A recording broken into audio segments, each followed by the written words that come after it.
Assalamualaikum warahmatullahi wabarakatuh. Selamat siang.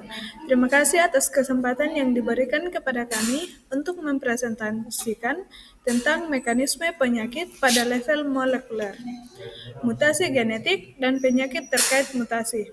Dengan dosen pengampu Ibu Apoteker Cikita Inaku, Esfram MSI. Berikut nama kelompok yaitu Nugralisa Mangoting, Muhammad Ismet Zaki, Angelisha Satriani Peter. Dan pemateri pertama yaitu Nugralisa Mangoting.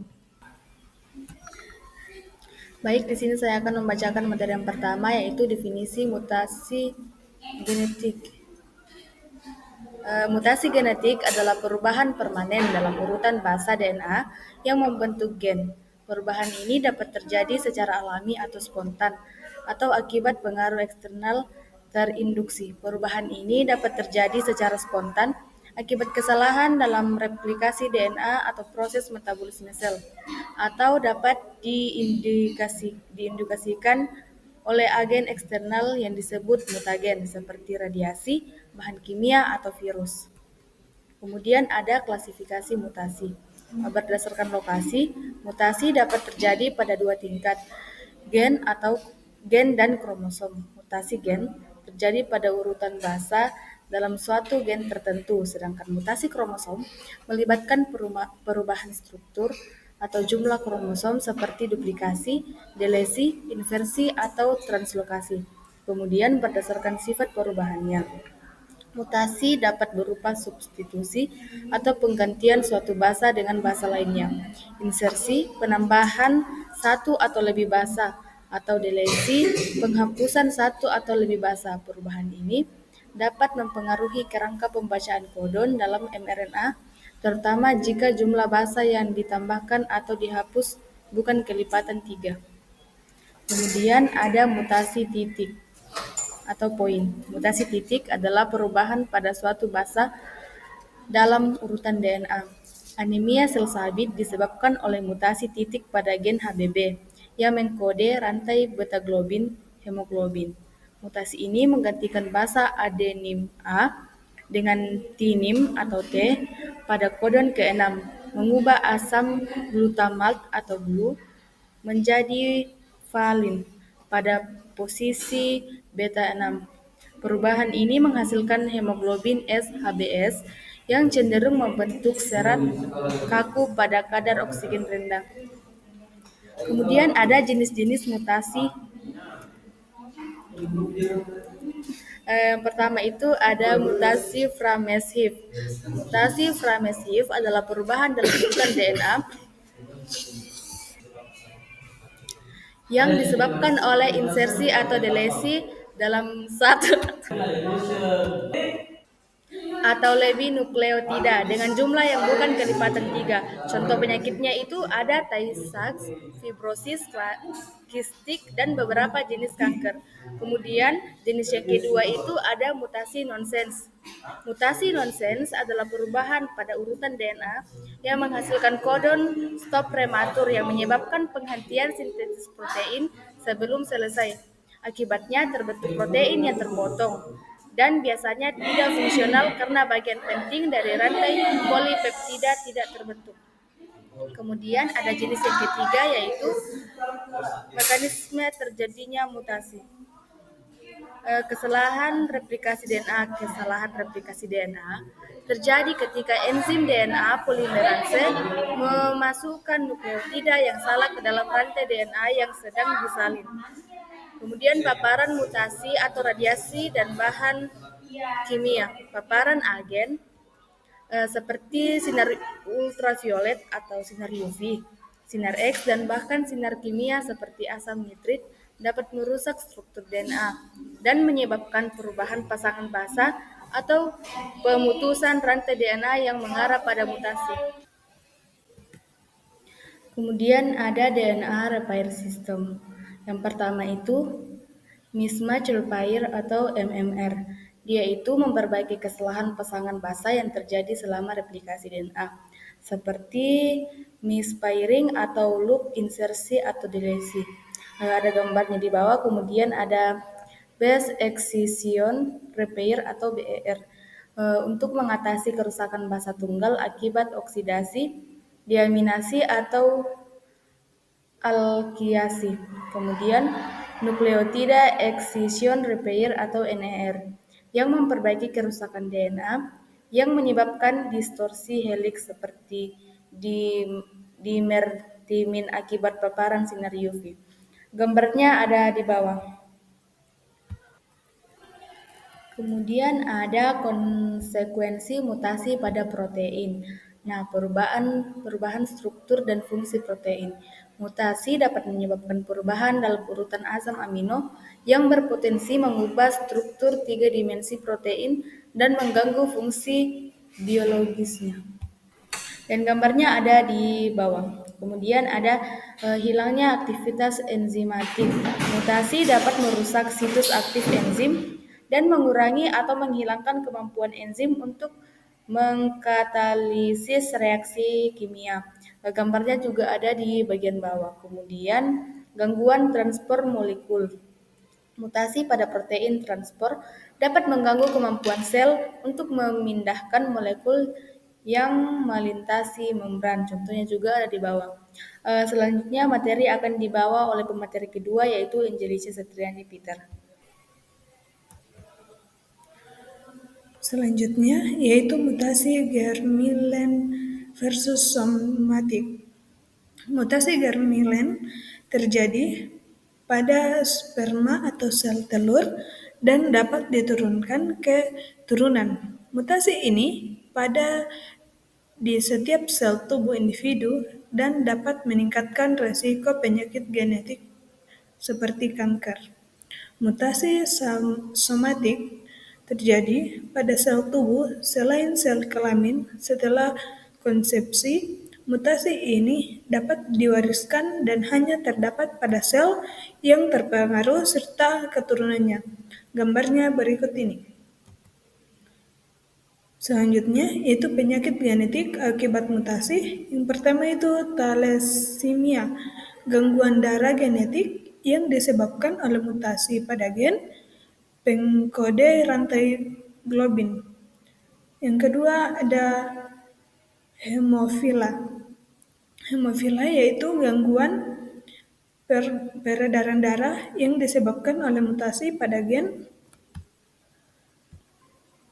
hemofila, gangguan peredaran darah yang disebabkan oleh mutasi pada gen pengkode faktor pembekuan darah.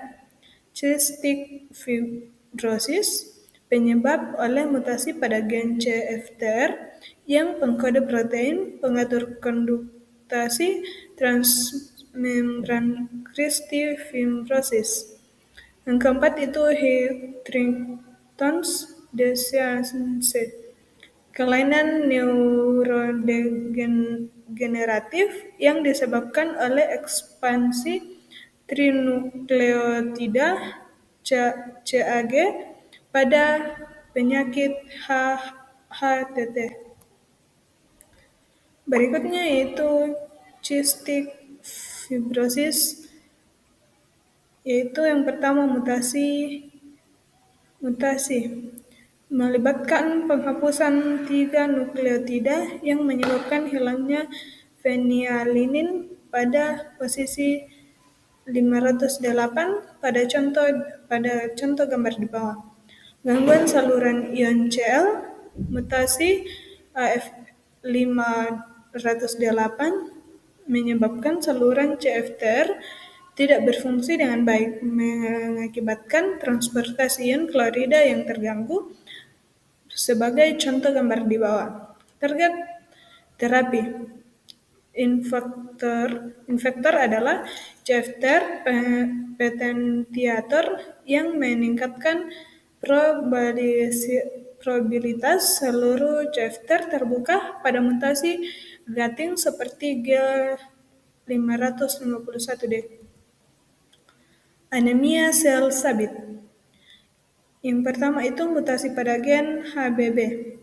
Mutasi titik pada kodon K6 dari gen HBB menyebabkan substitusi asam glutamat menjadi valin pada rantai beta hemoglobin. Hemoglobin abnormal menghasilkan hemoglobin S yang cenderung membentuk polimer pada kekurangan oksigen, menyebabkan sel darah merah berubah bentuk menjadi sabit. Duchenne muscular dystrophy, mutasi pada gen DMD.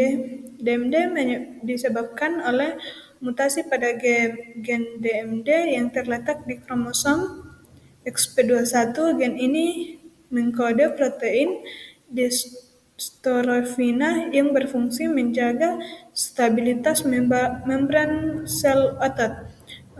Contohnya pada gambar berikut.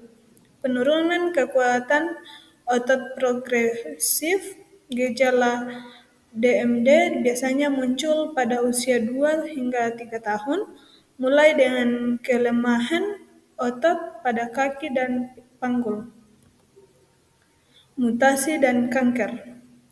Aktivitas proton onkogen. Gen normal yang berperan dalam regulasi pertumbuhan dan diferensiasi sel. Mutasi atau perubahan ekspresi dapat mengubahnya menjadi oksigen yang mendorong proliferasi sel tidak terkendali. Selanjutnya yaitu contoh mutasi BRCA1 atau BRCA2. Risiko kanker payudara dan ovarium. BRCA1 itu risiko kanker payudara hingga 65% dan kanker ovarium sekitar 39% seumur hidup. Sedangkan BRCA2 resiko kanker payudara hingga 47% dan kanker ovarium sekitar 17% seumur hidup. Berikut adalah penjelasannya.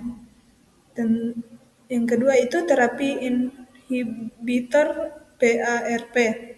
Inhibitor PARP digunakan untuk mengobati kanker payudara dan ovarium pada pasien dengan mutasi BRCA1 atau BRCA2. Terapi ini memanfaatkan prinsip Steen-Tech-Liechti, di mana sel kanker yang kekurangan perbaikan DNA melalui homologous recombination. Terapi gen untuk penyakit genetik. Terapi gen bertujuan menggantikan gen rusak dengan gen sehat untuk mengatasi penyakit genetik. Contoh penyakit severe combined immunodeficiency atau SCID akibat defisiensi adenosine deaminase atau ADA, dan hemofilia dapat diobati dengan terapi gen. Metode terapi yaitu SCID atau ADA gen menggunakan lentiviral vektor dan hemofilia untuk hemofilia A. Berikut pemateri yang ketiga akan dibawakan oleh teman saya yaitu Muhammad Ismet Sakidanendra. CRISPR atau Cas9 sebagai teknologi edit gen memiliki presisi tinggi dalam koreksi mutasi. CRISPR atau Cas9 memungkinkan pengeditan genom pada presisi tinggi, mampu mengoreksi mutasi spesifik pada penyakit motogenik. Pengaplikasian pada penyakit monogenik. Yang pertama, anemia sel sabit dan talasemia beta untuk meningkatkan produksi hemoglobin janin. Yang kedua, Duchenne muscular dystrophy atau DMD, mengoreksi mutasi pada gen DMD untuk memulihkan fungsi otot. Yang ketiga, Severe combined immunodeficiency atau SCID, mengedit gen GRAG2 atau ILR2G untuk memperbaiki sistem imun. Aplikasi di dunia farmasi. Yang pertama, targeted drug design. Desain obat yang ditujukan secara spesifik untuk target molekuler tertentu. Contohnya, imatinib atau Gleevec menghambat protein BCR-ABL hasil fusi genetik pada leukemia mieloid kronis atau CML.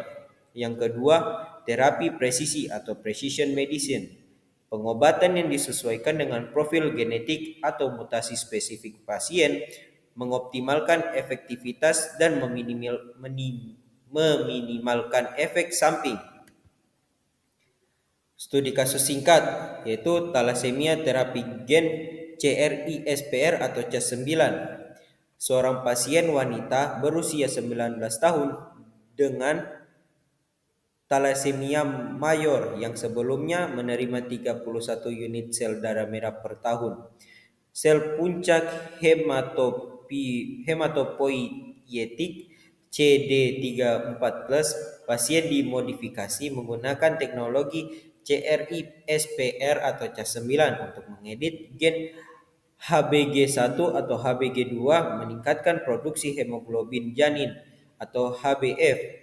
Hasilnya setelah infus CTX001, pasien tidak lagi memerlukan transfusi darah selama 21 bulan dengan kadar Hb total meningkat signifikan. Yang kedua, hemofilia A, terapi gen AAV atau Valoctogen roxaparvovec.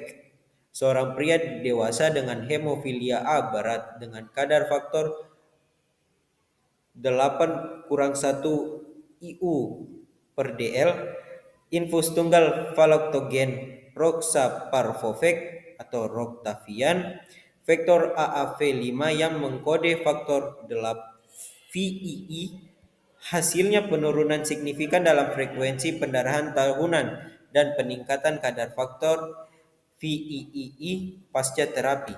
Yang ketiga, cystic fibrosis Yang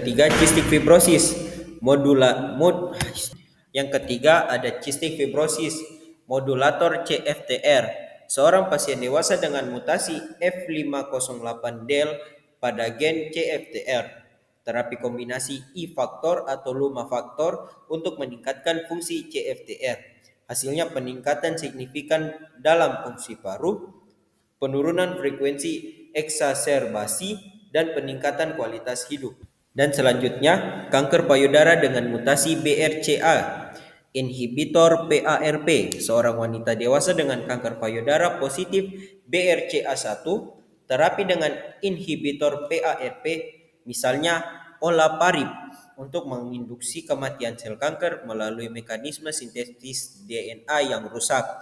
Hasilnya peningkatan signifikan dalam kelangsungan hidup, bebas progresi, dan kelangsungan hidup keseluruhan. Adapun tantangan dalam terapi mutasi, yang pertama, efisiensi terapi gen. Terapi gen menghadapi tantangan dalam mencapai efisiensi tinggi, terutama dalam pengiriman komponen terapi ke sel target dan kontrol ekspresi temporal dan spasial dari enzim nuklease. Yang kedua, resiko mutasi off target. Terapi gen menggunakan teknologi CRISPR atau Cas9 dapat menyebabkan mutasi di lokasi selain target yang berpotensi menimbulkan efek samping yang tidak diinginkan. Dan ketiga, etika dan regulasi bioteknologi. Terapi genetik, terutama yang melibatkan pengeditan germline, menimbulkan pertanyaan etis mengenai persetujuan, potensi penyalahgunaan, dan dampak jangka panjang terhadap generasi mendatang. Sekian presentasi dari kelompok kami. Terima kasih banyak.